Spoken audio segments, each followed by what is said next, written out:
Selamat pagi saudara yang dikasihi Tuhan. Kita jumpa lagi dalam renungan pagi GPD Bethesda Makassar.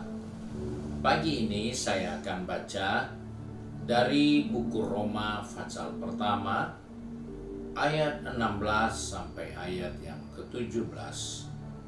Firman Tuhan berkata sebagai berikut. Sebab aku mempunyai keyakinan yang kokoh dalam Injil. Karena Injil adalah kekuatan Allah yang menyelamatkan setiap orang yang percaya. Pertama-tama orang Yahudi, tetapi juga orang Yunani. Sebab di dalamnya nyata kebenaran Allah yang bertolak dari iman dan memimpin kepada iman.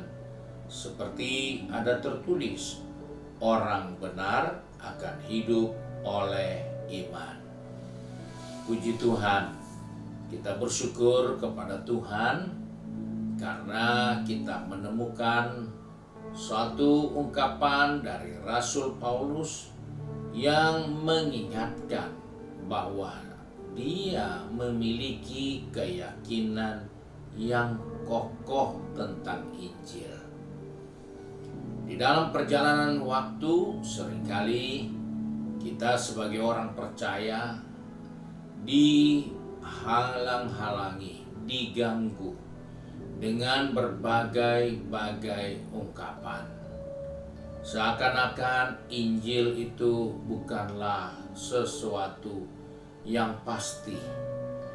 Injil itu seakan-akan hanyalah karangan manusia, tulisan biasa yang perlu diperbaiki karena sudah bukan aslinya. Dalam kehidupan ini, Paulus pada waktu itu belum ada ajaran lain seperti yang sekarang sudah kita temukan.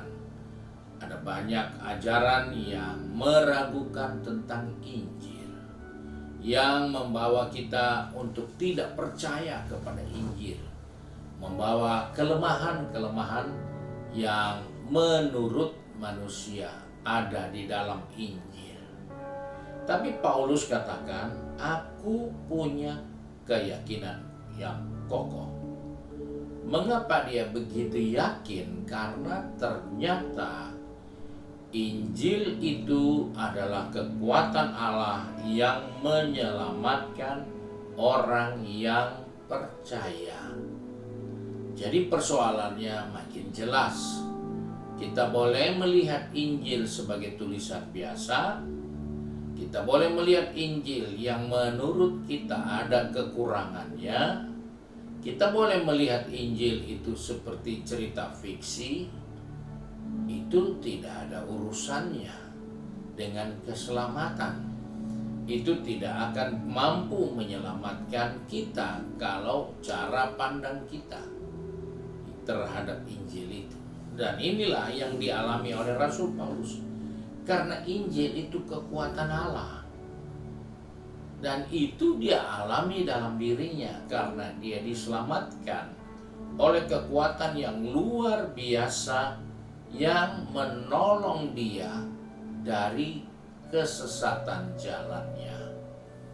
Dan di sini kita bersyukur bahwa Injil yang datang, yang dijumpai oleh Rasul Paulus itu bukan buku, bukan kitab, tapi itulah pribadi Allah yang nyata di hadapan Paulus ketika Allah memanggil dia.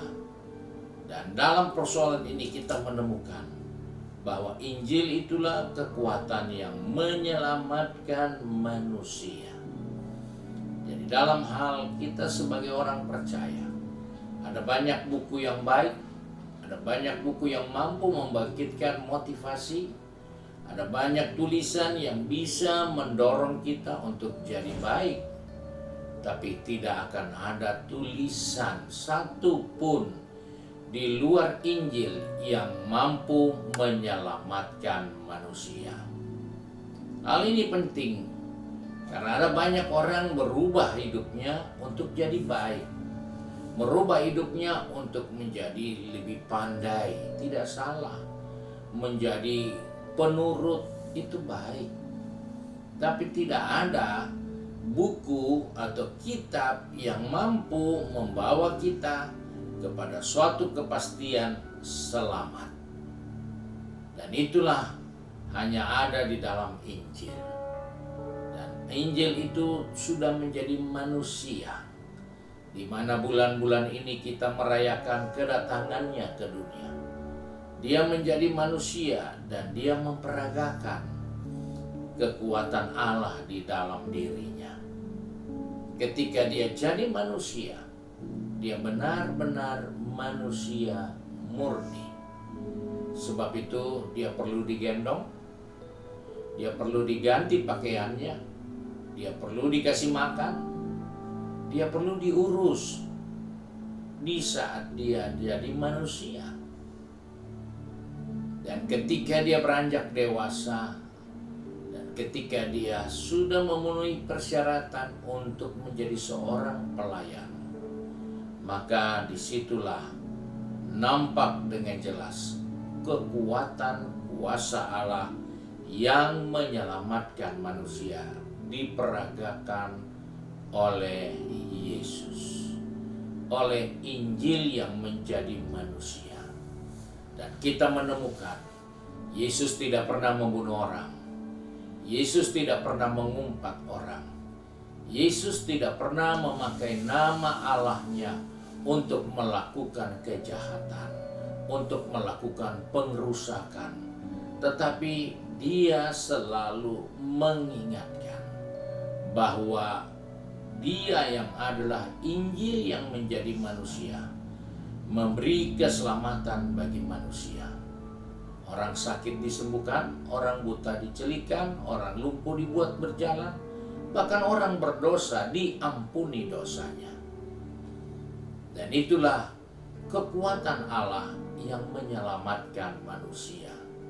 Dan di dalam Injil itulah kita menemukan betapa besar kekuatan kuasa Allah yang juga akan dinyatakan bagi orang-orang yang masih terus percaya akan Injil itu.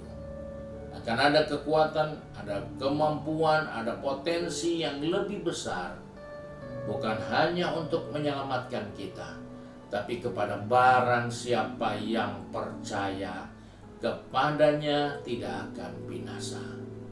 Itulah kekuatan Injil yang menyelamatkan manusia. Puji Tuhan, Tuhan Yesus memberkati kita. Mari kita satu dalam doa. Kembali pagi ini kami datang kepada Bapa di surga dengan mengucap syukur, karena Engkau memberi Injil kepada kami yang adalah kekuatan kuasa Allah yang sudah nyata berapa ribu tahun yang lalu dalam bentuk manusia, hadir di antara kami manusia dan telah membawa misi keselamatan itu. Karena melalui Injil itu kami diselamatkan. Melalui Injil itu kami ditebus oleh darah anak domba Allah. Sebab itu Tuhan, tolong kami, anak-anak-Mu yang sudah pergi bekerja, berbisnis, studi, maupun sudah sibuk dengan kegiatan di rumah kami masing-masing. Ingatkan kami bahwa kami diselamatkan oleh Injil. Dan biarlah Injil itu, firman itu terus ada di dalam kehidupan kami untuk menyatakan hal-hal yang lebih besar. Karena dari firman itu kami dipimpin dari iman kepada iman yang lebih besar. Terima kasih Bapa untuk kasih karunia-Mu bagi kami. Terima kasih untuk kebenaran firman-Mu. Sebab itu kami bersyukur untuk berkat Tuhan, hanya di dalam berkat nama Tuhan Yesus Kristus. Haleluya. Amin. Puji Tuhan.